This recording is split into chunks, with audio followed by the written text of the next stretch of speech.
now coming to Dr. Manorma. How do you see it?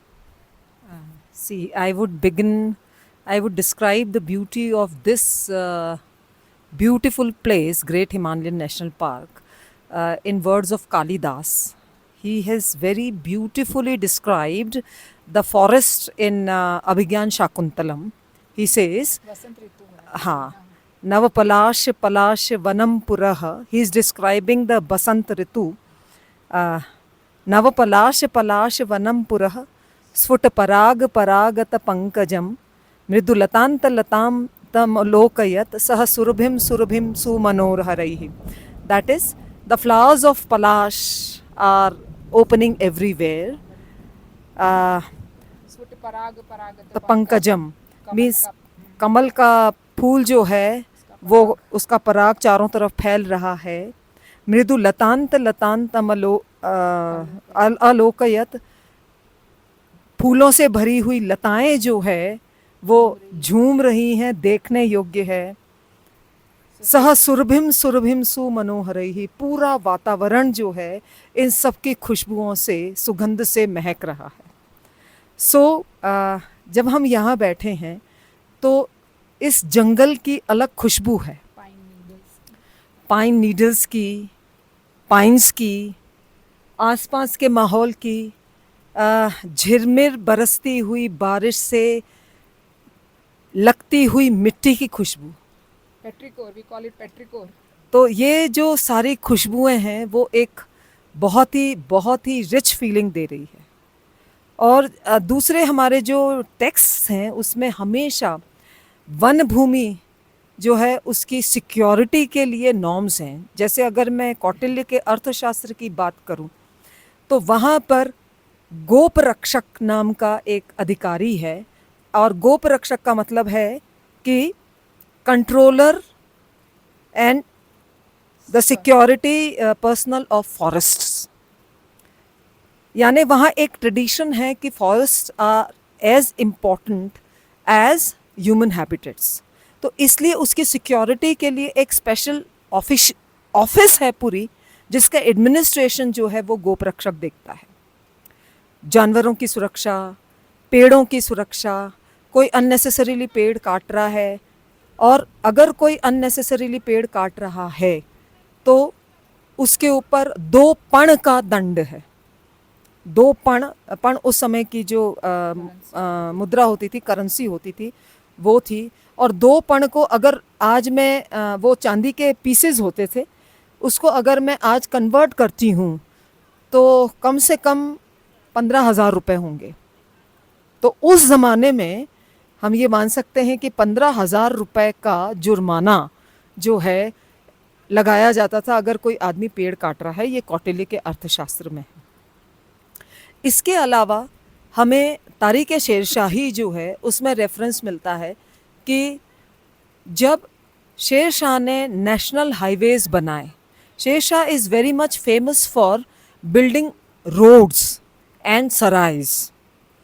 तो सराय और highways जब वो बना रहा है तो वो क्या कर रहा है, उसके दोनों तरफ पेड़ लगा रहा है और कह रहा है कि इसकी छाया में न केवल यात्री विश्राम करेंगे बल्कि यहाँ जानवरों का डेरा भी होगा.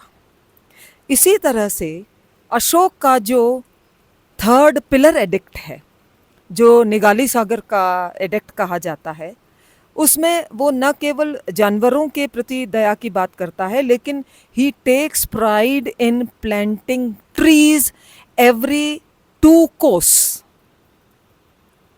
2 कोस का जो डिस्टेंस है उस पर वो पेड़ लगवा रहा है. And he is taking pride in that I am doing this.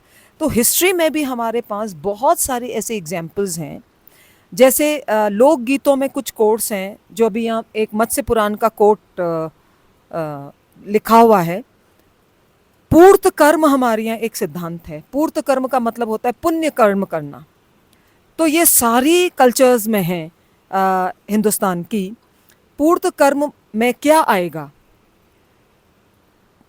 पानी के जो कुंड है वो खुदवाना, पेड़ों को लगाना. और ये कहा जाता है कि एक पेड़ एक पुत्र के बराबर है, 100 पेड़ 100 पुत्रों के बराबर है, 1000 पेड़ लगाना 1000 पुत्रों को पालने के बराबर है। लेकिन पुत्रों को पालने का पुण्य पेड़ों को पालने के पुण्य से 5000 गुना कम है। यानी अगर आपको 5000 गुना पुण्य कमाना है तो आपको पेड़ लगाने हैं। हिस्ट्री में वाटर मैनेजमेंट सिस्टम्स जो हैं, preservation conservation of water and forest regions, water harvesting systems जो हैं बहुत हैं। राजस्थान से मैं हूँ तो हमारे यहाँ बावड़ी करके एक स्ट्रक्चर बनता है, स्टेप्ड वेल जिसको हम बोलते हैं, तीनों तरफ से कवर्ड है और एक साइड से ओपन है, और जहाँ वाटर वेन्स चलती है वहाँ पर उसको खोदा जाता है। So water is preserved there. एक स्टेप्ड पॉन्ड होते हैं जिसको हम झालरा बोलते हैं, वो 3 साइड से ओपन होता है। और राजस्थान जोधपुर में जिस जगह से हूँ वहाँ पर ये वाटर बॉडीज़ ज़्यादा जो बनवाई है वो क्वींस ने बनवाई है, एंड थर्ड जेंडर टू। एक और कंसेप्ट जो इंडियन ट्रेडिशन में है, सब जगह है, ओरण और चारण भूमि। ओरण भूमि देवता की भूमि मानी जाती है, सेक्रेट ग्रोव्स। हाँ, उस भूमि पर कोई कटाई नहीं कर सकता, कोई चराई नहीं कर सकता, क्योंकि वो देवता की भूमि है। और चारण भूमि एक सिक्योर्ड जगह है जहाँ पर जानवरों को चराया जा सके। हाँ, पास्चर लैंड्स जो है उसके नाम से इनको जाना जाता है। तो ये हर कल्चर में हमें मिलेगा ओरण चारण का। और हर जगह जंगल और वन के देवता, जैसा पवन सर के साथ डिस्कशन हो रहा था कि वन देवता जो हैं वो वन के रक्षक माने जाते हैं। तो वन देवता का कंसेप्ट क्यों आया?